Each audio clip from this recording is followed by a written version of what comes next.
SCM maths. ఈరోజు మనము 5th class maths work బుక్లో జామెట్రీ అంటే జామితి లెసన్లో వర్క్షీట్స్ చేద్దాం. వర్క్షీట్ 1లో first problem, draw some points and name them. కొన్ని బిందువులను గుర్తించి వాటికి పేర్లు పెట్టండి. చూడండి, ఇక్కడ పెన్సిల్తో కొన్ని బిందువుల్ని గుర్తిస్తున్నాం. 1 2 3 4 5 6 పాయింట్స్ని మనము గుర్తించినాం. వాటికి పేర్లు పెడదాం. దీనికి పాయింట్ ఏ, దీనికి పాయింట్ బి, దీనికి point C, point P, point Q, point R అని ఈ విధంగా మనము వాటికి పేర్లు పెట్టచ్చు. Now second question, draw some points and draw as many line segments as many as possible and name them. కొన్ని బిందువులను గుర్తించండి, బిందువులను కలిపి సాధ్యమైన రేఖాఖండాలను గీచి వాటికి పేర్లు పెట్టండి. చూడండి, ఇక్కడ పెన్సిల్తో కొన్ని పాయింట్స్ని మనము గుర్తిద్దాం. సో 1 2 3 4 పాయింట్స్ని గుర్తిస్తాం. ఈ పాయింట్స్ని కలిపితే మనకి లైన్ సెగ్మెంట్స్ అంటే రేఖాఖండాలు వస్తాయి. ఈ విధంగా స్కేల్తో పాయింట్స్ని కలుపుతాం. This is one line segment and this is another line segment, రేఖాఖండము. ఇది కూడా ఒక రేఖాఖండం. ఈ విధంగా ఇంకొక రేఖాఖండాన్ని మనము గీయచ్చు. పాయింట్లను కలపడం వల్ల మనకి రేఖాఖండాలు ఈ విధంగా ఏర్పడతాయి. ఇప్పుడు ఈ పాయింట్లకు పేర్లు పెడదాం. దీనికి point P, point Q, point R, point S అని నేమ్స్ పాయింట్స్కి పెట్టినాం. ఇప్పుడు పిఆర్ కలపడం వల్ల మనకు ఇంకొక రేఖాఖండం వస్తుంది. అదేవిధంగా క్యూఎస్లను కలపడం వల్ల మనకి అనదర్ లైన్ సెగ్మెంట్ ఈ విధంగా గీయచ్చు. చూడండి, ఇక్కడ పిక్యూఆర్ఎస్ అనే పాయింట్లకు మనకి ఎన్ని రేఖాఖండాలు వచ్చినాయి, ఎన్ని లైన్ సెగ్మెంట్స్ వచ్చినాయో చూద్దాం. చూడండి, పిక్యూ అనే లైన్ సెగ్మెంట్ ఒకటి, క్యూఆర్ అనే లైన్ సెగ్మెంట్ ఒకటి, ఆర్ఎస్ అనే లైన్ సెగ్మెంట్, పిఎస్ఆర్ఎస్పి అనే లైన్ సెగ్మెంట్, తర్వాత పిఆర్క్యూఎస్, పిఆర్ అనే లైన్ సెగ్మెంట్ ఒకటి, క్యూఎస్ అనే లైన్ సెగ్మెంట్ ఒకటి. ఈ విధంగా మనము 6 లైన్ సెగ్మెంట్స్, 6 రేఖాఖండాలు పిక్యూఆర్ఎస్లను కలపడం వల్ల మనకి రావడం జరిగింది. సో పిఆర్క్యూఎస్లు అనేటివి కూడా లైన్ సెగ్మెంట్స్ అన్నమాట. Now third question, the number of points are required to determine a line segment are. ఒక రేఖాఖండాన్ని గీయాలంటే ఎన్ని బిందువులు కావాలి? చూడండి, జనరల్గా ఒక రేఖాఖండాన్ని గీయాలంటే 2 పాయింట్స్ అనేటివి అవసరం అవుతాయి. 2 పాయింట్లు లేకుండా మనము రేఖాఖండాన్ని గీయలేం. అది ఎట్లా అంటే చూడండి, ఇక్కడ మనము 2 పాయింట్స్ని ఈ విధంగా రిప్రజెంట్ చేస్తేనే ఒక రేఖాఖండాన్ని గీయగలం. ఏబి అనే 2 పాయింట్స్ని కలపడం వల్లనే మనకి లైన్ సెగ్మెంట్ ఏబి అనేది ఏర్పడుతుంది. There is no line segment without 2 points. Now fourth question, write both pairs of opposite line segment in the figure given below. కింది పటంలోని ఎదురెదురు రేఖాఖండాలను రాయండి. చూడండి, ఈ పటం చూసినప్పుడు ఇది ఒక రెక్టాంగిల్, దీర్ఘచతురస్రం. దీంట్లో ఏబికి ఎదురుగా సిడి, ఏడికి ఎదురుగా బీసీ అనే రేఖాఖండాలు మనకి కనిపిస్తున్నాయి అన్నమాట. వాటిని మనం ఇక్కడ రాయాలి.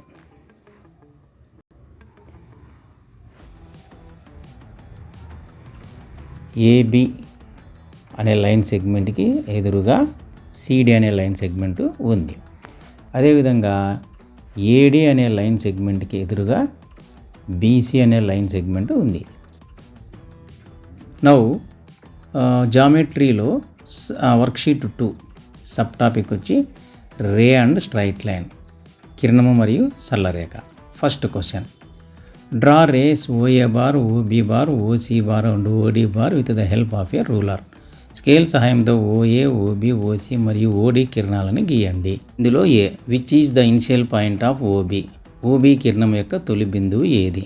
అదేవిధంగా B, which is the initial point of ఓడి, ఓడి కిరణం యొక్క తొలి బిందువు ఏది? చూడండి, ఇక్కడ ఓఏ, ఓబి, ఓసి, ఓడీలను మనము స్కేల్తో కలిపి రేస్ని గీయాలి.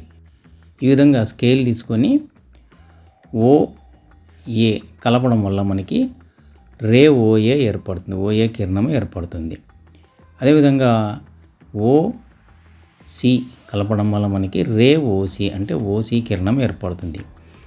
అదేవిధంగా ఓబి కలపడం వల్ల మనకి ఓబి రే ఏర్పడుతుంది. ఓడి కలపడం వల్ల రే ఓడి అనేది ఏర్పడుతుంది. చూడండి, వీటన్నిటికీ కూడా ఓఏకి, ఓబికి, ఓసికి, ఓడికి ఇనిషియల్ పాయింట్ ఓనే, తొలి బిందువు ఓనే. కాబట్టి మనము which is the initial point of OB అంటే మనము ఓ అని రాయొచ్చు. అదేవిధంగా which is the initial point of OD అన్నా కూడా ఓనే అని రాయొచ్చు. ఇప్పుడు ఏకి ఆన్సర్ రాద్దాం. ఏకి ఆన్సరు ద ఇనిషియల్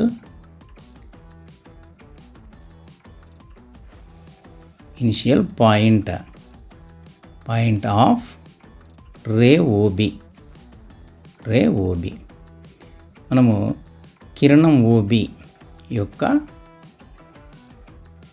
తొలి బిందువు అని తెలుగులో రాయొచ్చు. తొలి బిందువు ఏమవుతుంది? ఓనే అవుతుంది. ఓబి రే యొక్క ఇనిషియల్ పాయింట్ అయినా, కిరణం ఓబి యొక్క తొలి బిందువు అయినా ఓనే. అదేవిధంగా బి క్వశ్చన్కి ఆన్సర్ ద ఇనిషియల్ పాయింట్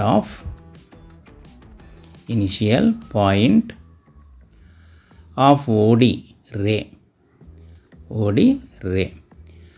కిరణం ఓడి యొక్క తొలి బిందువు. సో ఓడి యొక్క ఇనిషియల్ పాయింట్ అయినా, కిరణం ఓడి యొక్క ఇనిషియల్ పాయింట్ అయినా ఓనే. That's all. Now second question, name the pair of opposite rays from the figure given below. కింద ఇచ్చిన పటంలో పరస్పరం వ్యతిరేక దిశలో ఉన్న కిరణాలను రాయండి. చూడండి, ఈ పటంలో OS is opposite to OQ, OP is opposite to OT. ఈ విషయాన్ని మనం ఇక్కడ రాయాలి. OS ray is opposite to ray OQ. అదేవిధంగా ray OP is opposite to ray OT.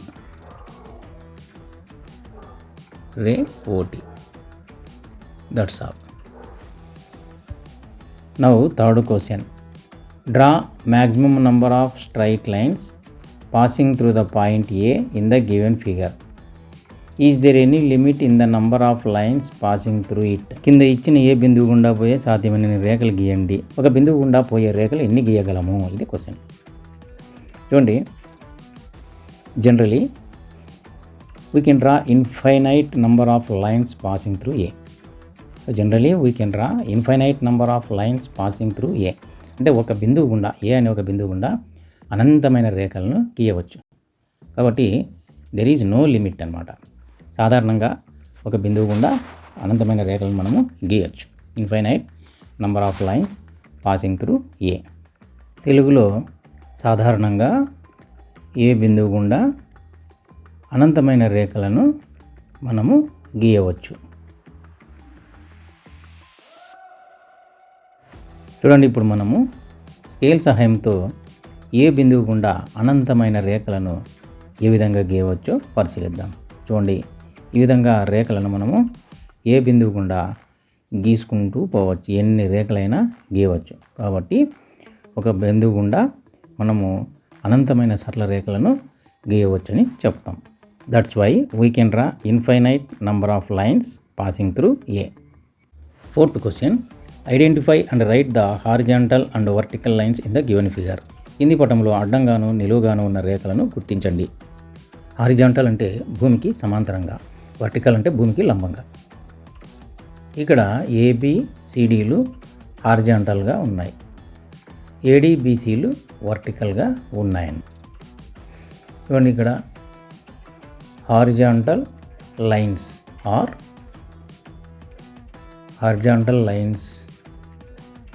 Are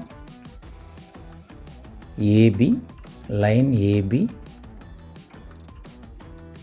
line CD. అట్లే వర్టికల్ లైన్స్ ఆర్